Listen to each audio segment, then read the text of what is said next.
domingo foi marcado por protestos em vários países contra o presidente russo, Vladimir Putin, e a guerra na Ucrânia.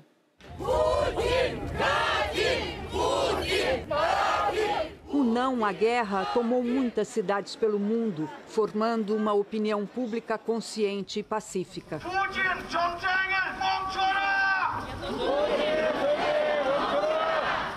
No país de Vladimir Putin, os manifestantes desafiaram os avisos das autoridades e em São Petersburgo, pessoas foram arrastadas. 900 foram detidas em toda a Rússia. A guerra de Putin não é a minha guerra, informou esse manifestante de Vladivostok. E esse russo desabafou. Isso é fascismo real, é inaceitável. Todo mundo tem o dever de não ficar calado. Temos que convencer os nossos parentes do que realmente está acontecendo na Ucrânia. Temos que combater essa propaganda de que supostamente não perdemos soldados lá, de que não bombardeamos casas. É contra todas essas mentiras que devemos lutar. Na capital da Alemanha, a mobilização foi gigantesca. Mais de 100 mil pessoas foram ao portão de Brandemburgo, no centro de Berlim, perto da embaixada russa. A multidão alertou que a história não deve se repetir. É a última guerra de Putin, diz o cartaz. Muita gente protestou do outro lado do mundo, na Austrália. Do outro lado do Atlântico, em várias cidades americanas, onde manifestantes convocaram os governos a fazer mais para ajudar Kiev, para punir a Rússia e assim evitar um conflito mais amplo. Na cidade do México, pessoas representando as viúvas ucranianas pintaram lágrimas vermelhas no rosto.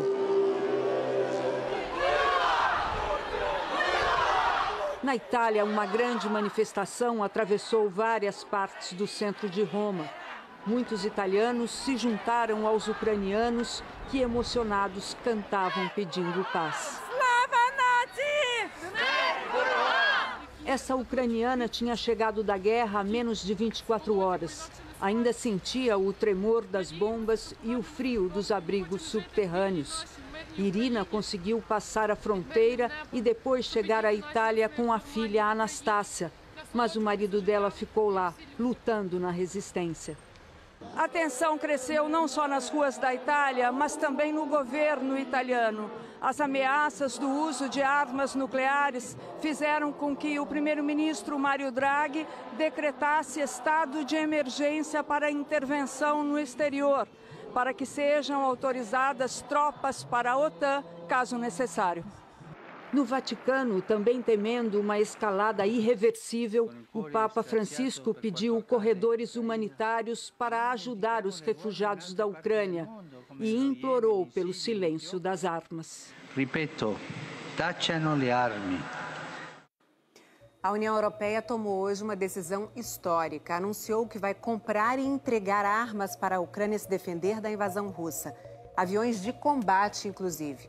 Os ministros também reforçaram as sanções financeiras anunciadas ontem e fecharam o espaço aéreo para voos russos. E a OTAN respondeu às ameaças de Vladimir Putin, que decidiu colocar em alerta os responsáveis pelo arsenal nuclear da Rússia. Russia has shattered peace in Europe. Esta é uma retórica perigosa. Este é um comportamento irresponsável, alertou o secretário-geral da OTAN. Jens Stoltenberg se referiu ao anúncio do presidente russo de colocar as forças nucleares em alerta máximo, o que Vladimir Putin disse ser uma resposta a declarações agressivas de países da Aliança Militar do Ocidente. O governo da Turquia subiu o tom contra Putin. Ameaçou impedir a circulação de mais navios de guerra russos do Mediterrâneo para o Mar Negro. E a Alemanha, que surpreendeu e anunciou que enviaria armas para a Ucrânia, vai aumentar o orçamento interno para a área de defesa, confirmou hoje o primeiro-ministro Olaf Scholz. Aqui em Bruxelas, a União Europeia fez um anúncio inédito. Pela primeira vez na história, o bloco vai financiar a compra e o envio de armas e outros equipamentos militares para um país que está sob ataque. O custo vai ser de 450 milhões de euros. E as respostas à Rússia não pararam aí. A Rússia é agressora, disse a presidente da Comissão Europeia, Ursula von der Leyen. O chefe da diplomacia do bloco, Josep Borrell, foi mais duro. O tabu caiu. O tabu de que a União Europeia não forneceria armas em uma guerra. Essa guerra precisa do nosso engajamento para apoiar o exército ucraniano. Vivemos em tempos sem precedentes. Estamos enfrentando a peste na guerra. We are facing the pest on the war. Essa guerra de Putin não é apenas contra a Ucrânia, completou o espanhol. It's not only against Ukraine.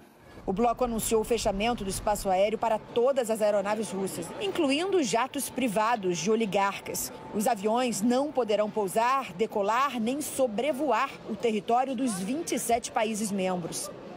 A União Europeia baniu um sistema chamado Sputnik, criado pela Rússia em 2013 e que distribui material de rádio, internet e mídia social em mais de 30 idiomas. É uma máquina de mentiras para tentar justificar a guerra de Putin e nos dividir, disse von der Leyen. Will no longer be able to spread their lies to justify Putin's war. Também serão bloqueadas exportações de Belarus, que permitiu que tropas russas usassem seu território para invadir a Ucrânia. Ontem, a União Europeia baniu alguns bancos do Sistema Internacional de Pagamentos, o SWIFT. O anúncio de ontem dos países europeus de retirarem alguns dos bancos russos do Sistema Internacional de Pagamentos provocou uma corrida aos caixas eletrônicos. O Banco Central russo terá pelo menos metade das suas reservas paralisadas e bens dos oligarcas russos serão congelados. A guerra pode obrigar 7 milhões de ucranianos a se deslocarem dentro do próprio território e outros 4 milhões a cruzarem as fronteiras. Em uma decisão rara, o Conselho de Segurança da ONU aprovou hoje uma reunião de emergência da Assembleia Geral sobre a guerra na Ucrânia. O representante do Brasil no Conselho reafirmou a posição contra a invasão liderada por Vladimir Putin. A reunião extraordinária da Assembleia Geral ocorrerá amanhã e todos os 193 integrantes das Nações Unidas poderão se manifestar. Na sexta-feira, a Rússia vetou uma resolução condenando a invasão da Ucrânia, mas 11 países votaram a favor, entre eles o Brasil. A convocação da Assembleia pelo Conselho de Segurança é muito rara. Só aconteceu 10 vezes na história da ONU. É importante porque a Assembleia reúne todos os países membros da ONU e ninguém tem poder de veto, como acontece no Conselho de Segurança. Desde 1950, a ONU prevê a convocação de uma Assembleia Extraordinária em casos como este, em que um dos 5 membros permanentes do Conselho vota em causa própria e veta qualquer ação. A resolução da Assembleia pode recomendar que os países tomem medidas coletivas para restaurar a paz.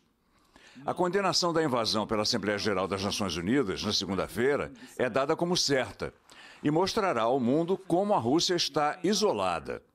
Uma resolução da Assembleia tem peso moral e político, mas só o Conselho de Segurança pode tomar medidas concretas, como sanções, ordens de cessar-fogo e até intervenções militares.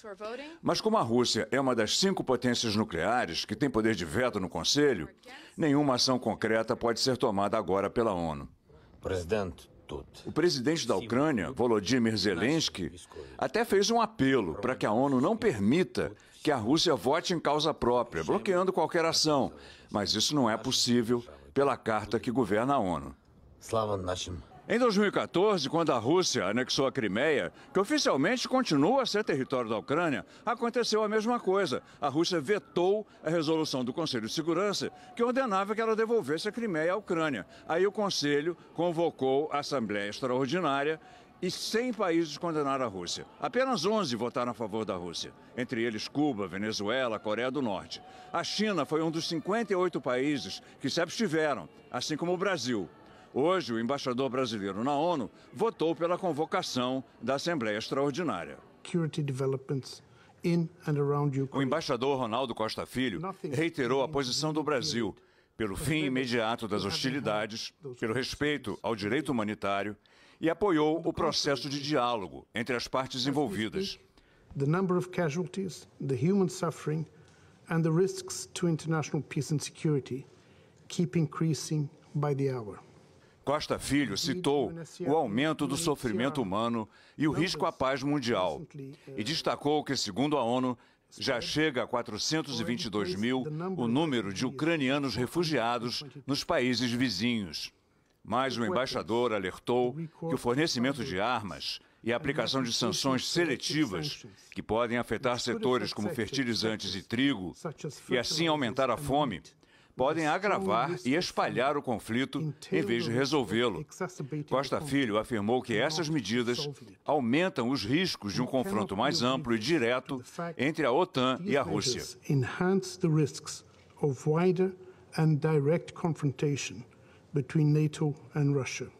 A embaixadora dos Estados Unidos na ONU, Linda Thomas-Greenfield, respondeu à decisão, anunciada por Putin, de pôr em alerta as forças nucleares russas. Essa é uma escalada desnecessária que ameaça a todos nós, ela disse. Instamos a Rússia a baixar o tom em sua retórica perigosa sobre armas nucleares. Hoje houve um grande protesto em Washington, a capital americana, pela paz e em defesa da Ucrânia. Na Casa Branca, a porta-voz, Jen Psaki, cobrou da China que condene a invasão da Ucrânia pela Rússia. Na sexta-feira, a China se absteve na reunião do Conselho de Segurança da ONU. Não é hora de ficar de lado, é hora de falar e condenar as ações do presidente Putin e da Rússia, invadindo um país soberano, disse a secretária de imprensa da Casa Branca.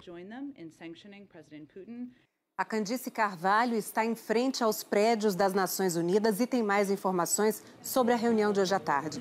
Oi, boa noite, Candice. Boa noite, Poliana. Boa noite a todos aí no Brasil. A gente está aqui em frente à ONU.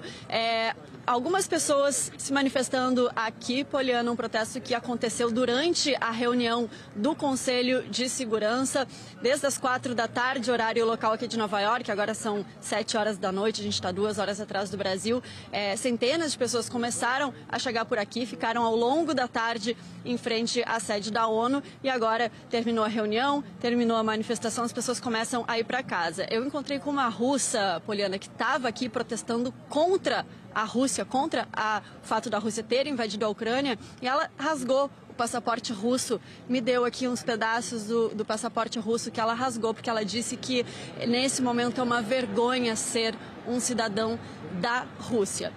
Bom, falando sobre a reunião de amanhã a Assembleia Geral da ONU se reúne numa sessão extraordinária e a maioria dos 193 países deve condenar a invasão da Rússia na Ucrânia. É uma Assembleia que tem uma votação que tem um peso simbólico, nenhuma medida concreta sai dali, porém é importante do ponto de vista dos Estados Unidos e aliados para mostrar que a Rússia está isolada nessa guerra e diante da comunidade internacional. Poliana. Ok, obrigada, Candice. E o presidente Jair Bolsonaro defendeu hoje que o Brasil adote uma postura neutra em relação à invasão da Rússia na Ucrânia. Bolsonaro disse temer impactos nos preços da gasolina e dos fertilizantes caso a guerra se prolongue. Para nós, a questão do fertilizante é sagrada. E a nossa posição, como acertada com o ministro Carlos França, né, bem como o professor Ronaldo, que nos representa no Conselho, é de equilíbrio. E nós não podemos, né, ao interferir, se bem que nós queremos a paz. Temos uma colônia de ucranianos muito grande no Brasil. Nós não podemos trazer consequências para cá. No meu entender, nós não vamos tomar partido, nós vamos continuar pela neutralidade e ajudar no que for possível, busca da solução.